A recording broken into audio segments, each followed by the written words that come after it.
we are actually at a very good position in our session right now. You might be thinking like, first of all, I'll tell that what I'm going to cover. So I'll be speaking from the engineering aspects, and what I'm going to cover is how we can transfer the experience to avoid any losses, right?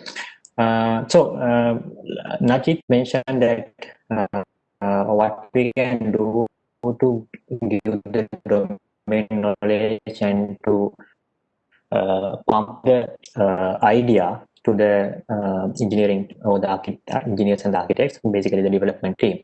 And then Lahiru explained how we can come up with a design where the engineers can understand that. Now, if you have any engineers in this, you might be thinking, if we get the requirements properly, we can implement anything, right? Yeah, that's the normal gut feeling or understanding, right? But there can be things going wrong. Can we go to the next slide, please? So after doing all these things right and in a correct way, still these things can go wrong. For example, like yes, you will develop the software or the product following the specs and with a very good domain understanding, but still the quality, usability, supportability, maintainability, and security of that product or the project could go wrong. So I'll give some examples. Like when I say quality, you might be thinking, if we have a QA team, a quality assurance team, how can the quality go wrong? Correct, because like they'll be validating the implementation against the user stories, happy parts, unhappy parts, and all those things. So it will work, and even when we demo, things will work perfectly. But here, what I mean by quality is the overall feeling we get about the quality. For example, like when we go to, if it's a web application, when we are browsing through different pages, like we should feel that this is a single application. We should get the feeling like we are going here and there are slight differences in the pages or buttons and positioning or alignments, padding, and all those things. So if there are certain differences, that means the overall quality, the field of quality is not there. And when it comes to the usability, an engineer or a developer can implement a feature perfectly fine by following a spec or a user story. But it could have a horrible user experience. For example, if we have to click 5-6 times to get something done, then the user gets frustrated when using that feature, especially if that user is using that very frequently, let's say in a bank or something. Then like they will definitely get fed up with using the software. Also, one good example is like I'm pretty sure you have used the one-time passwords with logging systems, or when you are doing some credit card transactions, and we get a prompt to enter the OTP, and we normally type the OTP by looking at the phone. And when you do that, if the cursor, if the mouse pointer is not focused in the text box, whatever you type is not getting entered, and you get frustrated, and you have to click on the text box again and again write it. So that's a very bad experience where users get frustrated. But the feature works completely fine, but the usability is not. It is not there.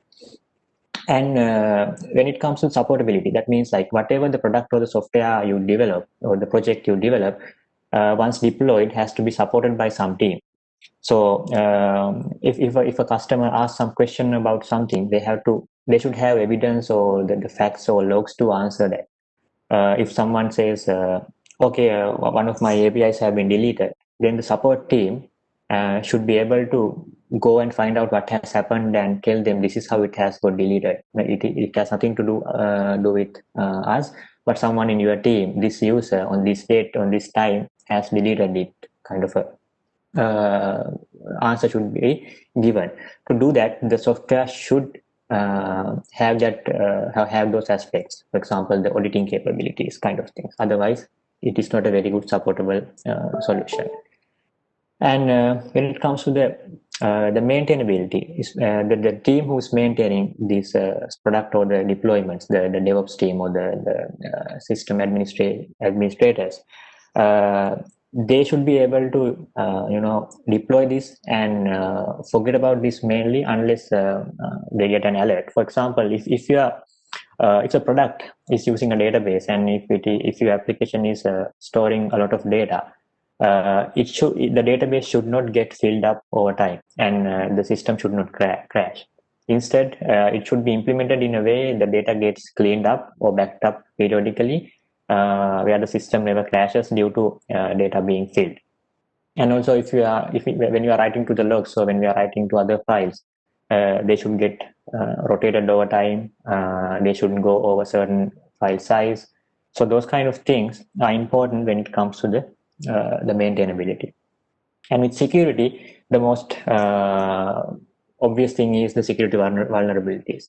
If the developer who implemented the feature didn't have any understanding or any experience about the security vulnerabilities which can be associated with that feature, we could deploy the software with those vulnerabilities, and finally it can get hacked and data can get exposed, and certain similar things can happen. So what's the answer to all these things? Can you? So before telling the answer, I'll explain some of the impacts of this. Now,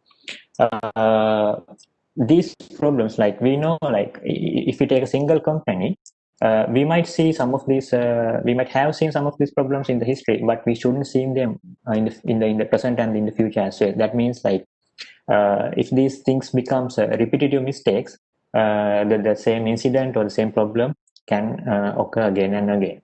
When that happens, we have to do damage control, we have to do damage repairing, and do postmortems and all those things, which cost us time. And also, going forward, we'll have to tighten our checks around these feature implementations, which means we'll have to do more reviews. We'll have to do more design reviews, more security reviews, more code reviews, and all those things that also cost us time, which ends up with a low project velocity. For example, the estimations, the time estimations will grow because we have to spend time on reviewing. And also, if it will take time also to fix the issues we find in the reviews. And also, if we find any of these issues, right before a release deadline, then we have to push the deadlines as well, because we can't fix with some of these vulnerabilities and those kind of things. And another obvious impact is the customers. If they see these things happening again and again, they would decide to churn, and that could impact your reputation, and it would make things difficult for you to gain new customers, which will end up impacting your revenue. So the answer to this is, can you go to the next slide, please? Yeah. The answer to this is transferring the experience. That is why I'm telling it is because there have been people who have done this correctly, but they might not be in the company anymore, because we know in our industry, like these brilliant minds, they don't stay in one place for a long time. Yes, there are very few people, but most of the people, they like to explore new things. So these experienced guys, they might not be in the company. So if someone new takes over these things, like they might not have the same experience, and they'll do the same mistakes which happened in the past. So the answer to avoid these things is transferring the experience without any translation loss. And how we can do that is by having guidelines, a lot of guidelines for certain aspects. For example, when it comes to coding, we can have coding standards or coding guidelines for certain areas, like how to do error handling, how to do logging, and how to add auditing support. For example, when it comes to error handling, we should log enough information for people to troubleshoot, and we should return proper error messages for the clients or the entities who are invoking the functionality, for them to mitigate the failures, things like that. And when it comes to logging, there should be a balance in the information we log. We shouldn't have too much logs or too less amount of logs. If we have if we don't have enough amount of logs, it is difficult to troubleshoot, and when we have too much information in the logs, it could violate some of the regulations like GDPR, for example. We can't be logging the person identifiable information, like the names, addresses, and the passwords kind of things. And auditing support, yes, as I mentioned in the previous example, there should be proper logs or any other mechanisms implemented, especially with these CRUD operations in your application.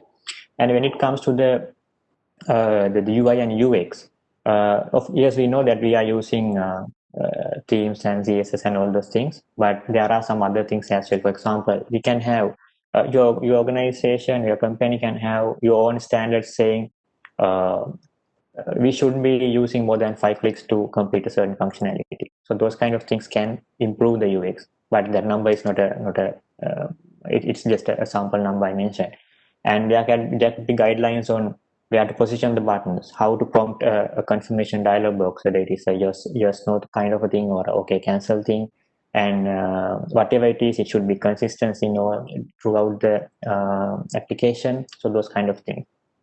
And when it comes to security, um, we can have secure coding guidelines. For example, how to handle a scenario where a password is submitted to the authentication module. How we can avoid people hijacking it through other malicious codes, and then to encrypt, how to use encryption at different layers. So for example, if your application is handling tokens and if you are storing the tokens as plain text, that is a vulnerability. It could get exposed. If you realize that later after deploying and if after using it in production for a certain amount of time, now if you have to fix it, that is a costly experience. That is something like changing a solar panel in the Hubble telescope. Because we have to do a migration, we can't avoid the production data, and it should work after the migration as well, and those kind of things we have to consider. It is a costly operation which you have to spend a lot of time. And also there are encryption at different layers like transport layer or the application layer, and when talking to different components. So if you have defined those things, then someone implementing that, they don't need to scratch their head and think how should I encrypt this, where should I use encryption here. So they don't have to scratch their heads and think, but the information is at their fingertips. And also one other thing is, like, if you are implementing a product, if it's a project or if it's a bespoke product, we know that yes, we are implementing it to according to the expectation of the customer. But if it's a generic product, if you are a product company, when you try to sell it to the customers, they might come up with with a lot of other requirements saying, I don't like it this way, I want to do this also, and while doing this I want to do that as well. So those kind of requests will come, and especially for a product, it is very difficult to incorporate them, because it is not only that customer who's using that product. There can be many other customers, and you have to do other releases in the future as well. So you can't change things just because of one customer. So in that case, it is good to have extension points, because if someone wants to do a certain thing in a different way, then they can implement that as an extension and plug it to the product. So everybody will be happy, the default behavior will be there, and the additional thing they want to do, we can also be supported. And then when it comes to the interfaces and APIs, if we can define guidelines saying how and what we should expose and what we should consume, that is also improves the project velocity. So that is also important. For example, Najit mentioned that he worked with nine Scrum teams. So in a certain such environment, it is very important because different teams have to consume stuff developed by others. So there are some more things. Some of them are simple. For example, you can maintain a design and a development document that is like a single point of truth for that feature. So whenever we start designing and implementing in that, we can document that. Then if there are any changes happening with the time, we can document that as well. Then if the experts or the experienced guys leave the company, or if they move to another project, And if someone else is taking over, they have all the history and all the information in that document where they can get ramped up and start working.